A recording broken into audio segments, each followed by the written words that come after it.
বন্ধু ছোট এই শব্দের মাঝে যেন মিশে আছে পৃথিবীর সব নির্ভরতা, জীবনের সবুজময়তম সম্পর্ক। বন্ধুত্ব মানে জীবনে অনেকেই আসে পরিবারের বাইরে, কেউ শুধু সুখের সময় থাকে, কেউ দুঃখের সঙ্গীও হয়, তবে এদের মধ্যে যারা সারা জীবন পাশে থাকে তারাই বন্ধু।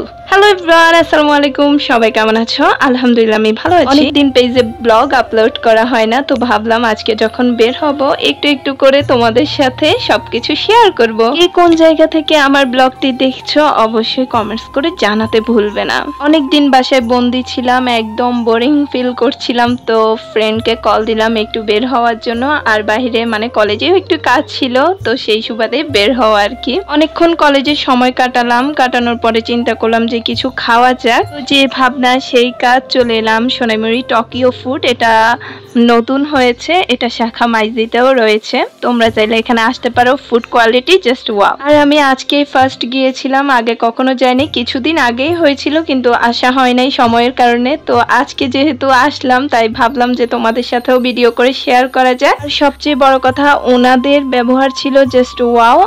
আর আমি বাহির থেকে পেয়ারা মাখা নিয়েছি, যেটা বরাবরই আমি বাহিরে গেলে খেয়ে থাকি। আচ্ছা যাই হোক, কথার ভিড়ে ভুলেই গিয়েছি যে আমি এখনো লোকেশনটা তোমাদেরকে বলিনি। এটার লোকেশন হলো ইমা প্লাজা রোড। ইমা প্লাজা মার্কেটের পাশেই কিন্তু এই রেস্টুরেন্টটা তোমরা দেখতে পাবে, আসলেই দেখবে। আর রেস্টুরেন্টটা কিন্তু আহামরিও বড় না, যতটুকু আছে মানে সুন্দরই লেগেছে। আর ফুড কোয়ালিটি সবচেয়ে বড়, সেটা অনেক মজা। তো আমি বলবো তোমরা একবার হলেও এখানে এসে ফুড টেস্ট করে যাবে। তো এখানে আমি আমার ফ্রেন্ডের সাথে একটু দুষ্টমি করছিলাম, আর দুষ্টমি করতে করতে খাবার চলে এসেছিল।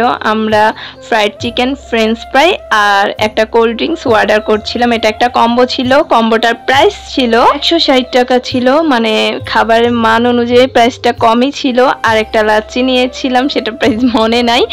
যা খাবার শেষে একটু ভিডিও করছিলাম যে সব খাবার শেষ করে ফেলছি, এতটা মজা হয়েছিল। আর ফ্রেঞ্চ ফ্রাই আমি নিয়েছি 150 টাকা মেবি, ওইটা একটু পার্সেল করে নিয়েছিলাম। তারপরে সোজা চলে আসলাম ফুলের দোকানে।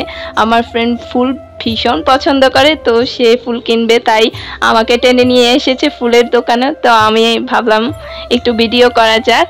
তো আজকের ভিডিও এই পর্যন্তই। সবাই ভালো থাকবেন, সুস্থ থাকবেন, আর অবশ্যই কমেন্টস করে জানাবেন যে আমার ব্লগটা আপনাদের কাছে কেমন লেগেছে। টাটা।